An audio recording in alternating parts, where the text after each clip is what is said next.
ሰላም ጤና ይስጥልን ተመልካቾቻችን ከአንከር ሚዲያ ዝግጅት ክፍል ያክብሮት ሰላምታችን እናቀርባለን። በተለያዩ የአማራ ቀጠናዎች የፋኖ ተጋድሎዎች የተካሄዱባቸው አውደ ውጊያዎች መኖራቸውን የሚገልጹ መረጃዎች ለአንከር ሚዲያ ደርሰውታል። በተለያዩ ቦታዎች እየተደረጉ ባሉ ውጊያዎችም በአገዛዙ ሰራዊት ላይ የሚደርሰው ሰብአዊና ቁሳዊ ኪሳራ እንደዚሁ በከፍተኛ ደረጃ እየተመዘገበ እንዳለ ነው በመናገኛቸው መረጃዎች ላይ ተመለከተው። በተያያዘ ዜና በኢትዮጵያ የነዳጅ እጥረት በከፍተኛ ሁኔታ ተከስቷል። በዓለም አቀፍ ደረጃ የተከሰተው የመካከለኛው ምስራቅ ቀውስ ጋር እንዲሁም በተለየ ሁኔታ አብይ አህመድ ሁሉ ነገር ወደ ጦር ግንባር በሚለው መርህ መሰረት የነዳጅ ዋጋ በኢትዮጵያ በከፍተኛ ደረጃ እየናረ ከገበያም እየጠፋ መሆኑ ታውቋል። ይህም የህዝቡን የኑሮ ሁኔታ እጅግ ከባድና በነበረው አደገኛ አዝማሚያ ላይ የጨመረ ከፍተኛ ቀውስ ሆኖ ተመዝግቧል። በሌላ በኩል በኢትዮጵያ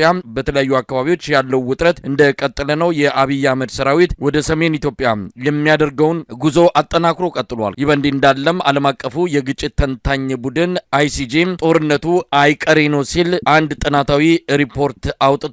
በኤርትራና በኢትዮጵያ መሃል ጦርነቱ ሊካሄድ የሚችልበት እድል ሰፊ እንደሆነ በመግለጽ ይህ ጦርነት እንዲቀር ማናቸውም አካላት አስፈላጊውን ጫና እንዲያደርጉ ጥሪ አድርጓል። መረጃዎችን ወደ እናንተ በማካፈል በአንዳንዶቹ ላይ ሰፊ ትንታኔ የምንሰጥበት ምራ ግብርን ነው ይዘን የቀረብነው። የዘውትር ተሳታፊያችን መስመር ላይ ይገኛል። የምንጀምረው ከአማራ ክልል ነው። ዘግይቶ የሚወጡ መረጃዎች እንደሚያመለክቱት የአብይ አህመድ አገዛዝ በአማራ ክልል የሚደረገውን ውጊያ ለመቀጠል እንዳይችል የበጀት እጥረት እንደገጠመው ተመልክቷል። ይህንን የበጀት እጥረት ለመቅረፍ ማህበረሰቡ በየቤቱ እንዲያዋጣና ነጋዴዎች በከፍተኛ መጠን መዋጮ እንዲያደርጉ አስገዳጅ መመሪያ መተላለፉን ነው የሰማ ነው። ጦርነቱን ተሸከሙት ብለዋል የአብይ ጀነራሎች ሰሞኑን ወደ ታች ባወረዱት መመሪያ ላይ። እስቲ ከአማራ ክልሉ ወቅታዊ ሁኔታ እንጀምር። ምን አለ? አዳዲስ ውጊያዎች፣ አዳዲስ ክስተቶች እየተስተናገዱ ነው። እስቲ መረጃዎችን አካፍለን። አመሰግናለሁ መሳይ። የአማራ ፋኖ ብሔራዊ ንቅናቄ አፋብን ሸዋ ጠቅላይ ግዛት እዝ በአገዛዙ ኃይሎች ላይ የተቀናጀ ጥቃት መፈጸሙን አጠናክሮ የቀጠለ ሲሆን በዛሬው ዕለት የአጼ አምደ ጽዮን ኮር አካል የሆነው አጼ ዳዊት ክፍለ ጦር በመራቤቴ አውራጃ ሬማ ከተማ መሽጎ በነበረው የብልጽግናው ወይም የአገዛዙ ሰራዊት ላይ ወታደራዊ ኢላማ በማድረግ በከበባ ጥቃት ማድረሱን ክፍለ ጦሩ በላከው የግንባር መረጃ አስታውቋል። ከንጋቱ 12 ሰዓት ላይ መነሻውን ከሬማ ከተማ በማድረግ ወደ ማጀቴ ቀበሌ ተንቀሳቀሰ ሲሆን ልዩ ቦታው ቻይና ካምፕ በተባለ ቦታ ላይ የአጼ አምደ ጽዮን ኮር ከፍተኛ ጥቃት ፈጽሞበት መፍረሱን ለማወቅ ተችሏል። የክፍለ ጦሩ ሻለቆች በሰሩት አስደማሚ የቅንጅት ኦፕሬሽን የአገዛዙ ወታደሮች በውጊያ ወቅት የመፍረስ አደጋ ገጥሞት መበታተኑን ለማወቅ ተችሏል። የዙ 23 ድብደባ ሽፋን በመስጠት ሙትና ቁስለኛውን ይዞ ሬማ ከተማ መግባቱን መረጃዎች አረጋግጠዋል። ይህ በእንዲህ እንዳለ የአማራ ፋኖ ብሔራዊ ንቅናቄ አፋብን ያወጣውን የምህረት አዋጅ ተከትሎ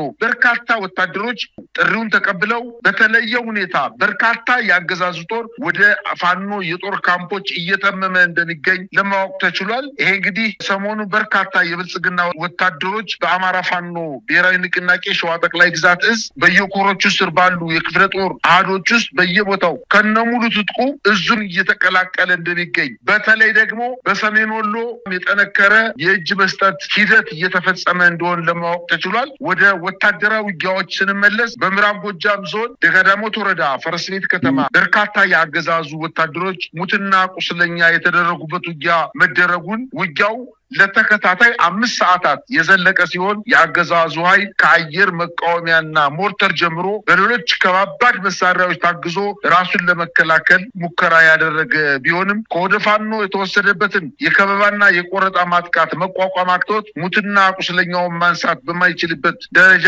መሽመድመዱን የመረብ ሚዲያም የጦር ግንባር ዘጋቢዎች ለማረጋገጥ ችለዋል። የብልጽግና ሰራዊት ስልጣኑን ለማራዘም ሲል የደሃ ልጆችን አስገድዶ የለብለብ ወታደራዊ ስልጠና በመስጠት በአማራ ህዝብ ላይ የዘር ጭፍጨፋ እንዲፈጸም ለማድረግ ሰራዊቱን ያሰማራ ሲሆን በዚሁ የቀጠለው ውጊያ በተመሳሳይ ፋኖ በህዝብ ላይ የተቃጣውን የህልውና አደጋ ለመቀልበስ አገዛዙ ያሰማራቸው ወታደሮች በደፈጣና በጨበጣ እንዲሁም በከበባና በቆረጣ በመደምሰስ ህዝቡን ከአገዛዙ ጥቃት መከላከል መቻሉን አስታውቋል። በሌላ ዜና በሰሜን ጎንደር ጠገዴ ወረዳ ሸምበቆ በተባለ ቦታ በተፈጸመ ጥቃት ከጎንደር ወደ ዳንሻ ሲጓዝ በነበረ የአገዛዙ የጦር ተሽከርካሪ ላይ ከፍተኛ ጉዳት በማድረስ በተሽከርካሪው ላይ የነበሩ የአገዛዙን ጦር መምታታቸውና ተሽከርካሪዋንም ማቃጠላቸውን ለማወቅ ተችሏል። እንዲሁም በዛው በቅርብ አካባቢ አርማጮ ወረዳ አሸሬ ከተማ ላይ በተሽከርካሪ ሲጓዝ በነበረ የአገዛዙ ጦር ላይ በተፈጸመ ማጥቃት መኪናውን ሙሉ በሙሉ ማቃጠል ሲቻል ወታደራዊ አዛዦችን ጨምሮ በተሽከርካሪው ላይ የነበረው የአገዛዙ ጦር ሙሉ በሙሉ ማለቁን ለማወቅ ተችሏል። በምዕራብ አርማጭሆ ሽመለ ጋራ በከባድ መሳሪያ የታገዘ ጦርነት እየተደረገ ሲሆን የአገዛዙ ጦር ወደ ሽመለ ጋራ ሲጓዝ አዲስ ዓለም ከተባለ ቦታ ላይ ጥቃት ደርሶበት በኋላም ለ5 ተከታታይ ሰዓታት የዘለቀ ውጊያ ከተደረገ በኋላ ወደ አርማጭሆ ወረዳ መመለሱን በዛ አካባቢ እየተደረገ ያለውን አጠቃላይ ውጊያ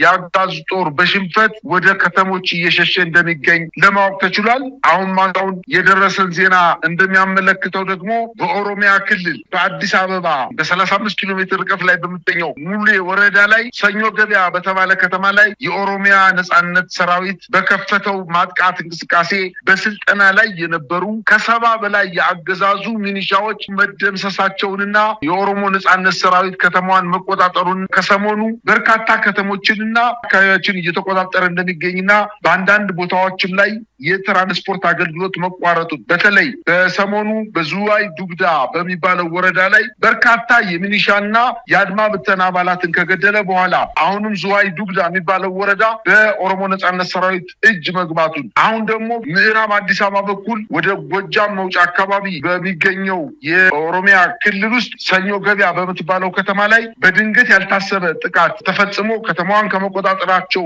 በተጨማሪ አሁን ወደ አዲስ አበባ እያደረገ ያለው እንቅስቃሴ እየጨመረ መምጣቱን ለማወቅ ተችሏል። እንግዲህ በአለፉት 2 ቀናት በአማራና በኦሮሚያ ክልሎች የተደረጉ ውጊያዎችን የተመለከቱ መረጃዎችን ነው ያካፈልከን። የኦሮሞ ነጻነት ሰራዊት አዲስ አበባ አቅራቢያ አድፍጧል።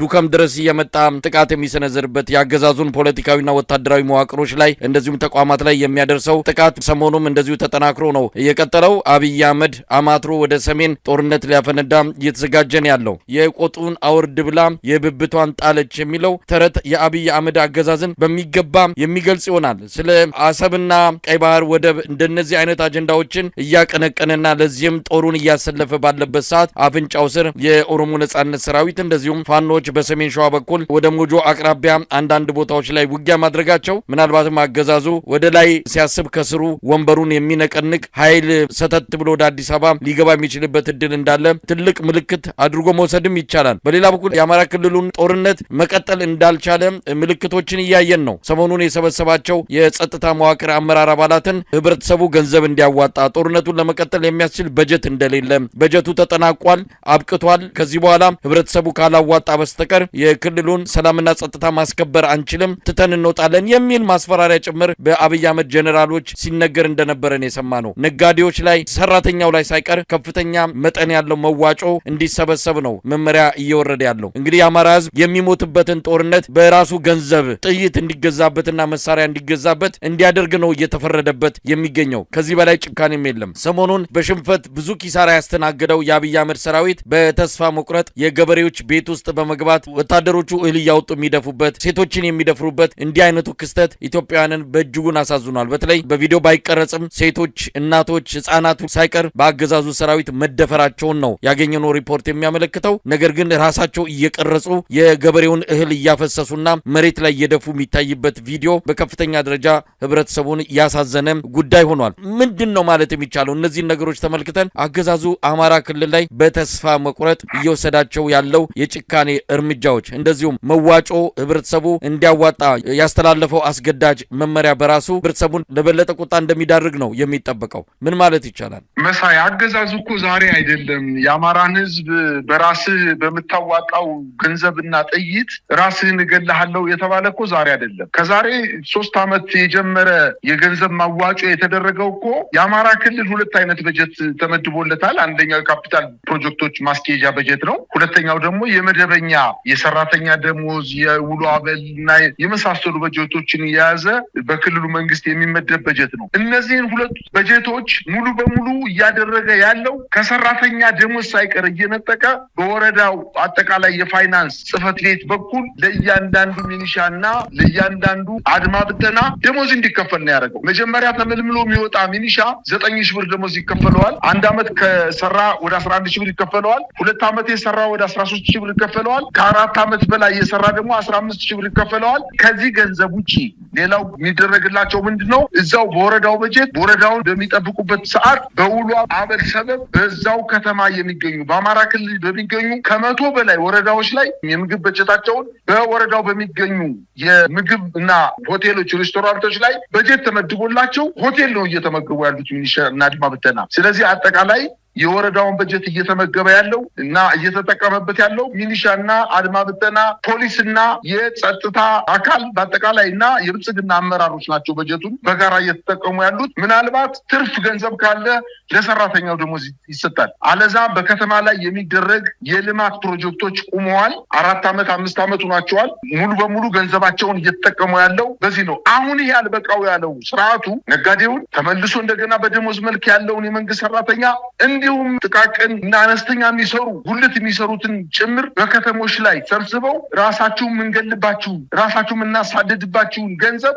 ራሳችሁ ታዋጣላችሁ በማለት አንደኛ በክልሉ የሚገኙ ሁሉንም ነጋዴዎች ማለት የሚያስችል ደረጃ ገንዘብ መዋጮ እንዲያዋጡ ከፌደራል መንግስት በቀጥታ ለክልሉ መንግስት፣ የክልሉ መንግስት ደግሞ ለእያንዳንዱ ዞን ለእያንዳንዱ ወረዳ ትዕዛዝ አስተላልፎ ወደ ነጋዴዎቹ ወደ መንግስት ሰራተኛው አጠቃላይ ወደ አማራ ክልል ገንዘብ ያገኛል ከኪሱ ገንዘብ አለ የተባለ ማንኛውም ነዋሪ መዋጮ እንዲያደርግ ትዕዛዝ አስተላልፎ በእንቅስቃሴ ላይ እንደሚገኙ ነው የሚታወቀው። ይሄ ስርዓት ከግራዚያኒ በላይ ጨካኝ ስርዓት ነው።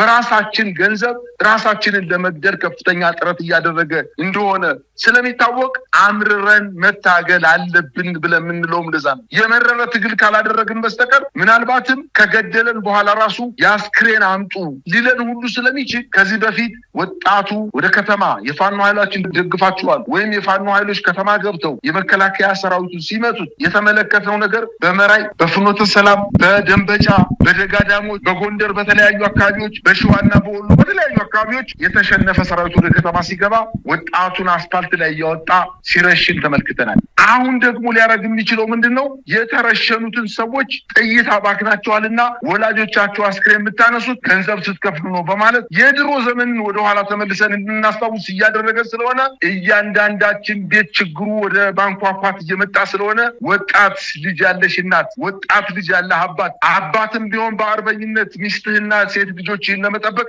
ወደ ትግል መውጣት እንዳለብህና ይህን ስርዓት አምርረን ካልታገልነው በስተቀር ገና ጉድ የሚያሳየን ነገር ሊያመጣ የሚችል መሆኑን ነው። ይህን ያልኩበት ምክንያት በዋናነት ስርዓቱ አንድ ነገር ኮሽ ባለ ቁጥር ሰሜነኞች ወይንም የትግራይ ኃይሎች ለጦርነት ራሳቸውን ለመከላከል ተዘጋጅተዋል። የአማራ ህዝብ አማራ ፋኖ የሚባል በጭንቅ የተወለደ ከጥቃት ለመከላከል እየተጋፈጠና እየወደቀ ያለ የአማራን ህዝብ ከመከራ ለማዳን እንቅስቃሴ ያደረገ ህዝብ አለ። ይሄ ያስፈራው ስርዓት ትናንትና ይገሉኛል፣ ወደ ወለጋ መሄድ አልችልም፣ የወለጋ እንትን ይጠላኛል ብሎ በይፋ በሚዲያ የተናገረ ግለሰብ ዛሬ ሄዶ በወለጋ አካባቢ በቄለም ወለጋ፣ በምዕራብ ወለጋ፣ በምስራቅ ወለጋ ሄዶ በከተሞች ላይ ህዝቡን ሰብስቦ በኦሮምኛ የአማራ ክልል ምስለኔ አስተዳደር ሰዎችን ይዞ በኦሮምኛ መልዕክት አስተላልፏል። እጅግ በጣም ዘረኛ የሆነ ቅስቀሳ ነው ያደረገው። ሰሜነኞች ተደራጅተው መጣውብኛል፣ ስልጣናችሁን አሳልፋችሁ የምትሰጡ ከሆነ ከዚህ በፊት እንደነበራችሁት የባርነት ዘመን ባሪያ ሁናችሁ ትቀጥላላችሁ። ስለዚህ ስርዓታችሁን ጠብቁ፣ ሀብታችሁን ጠብቁ። አሁን ሀብቱ በእናንተ እጅ ነው። ከዚህ በፊት ግን በእናንተ አይደለም።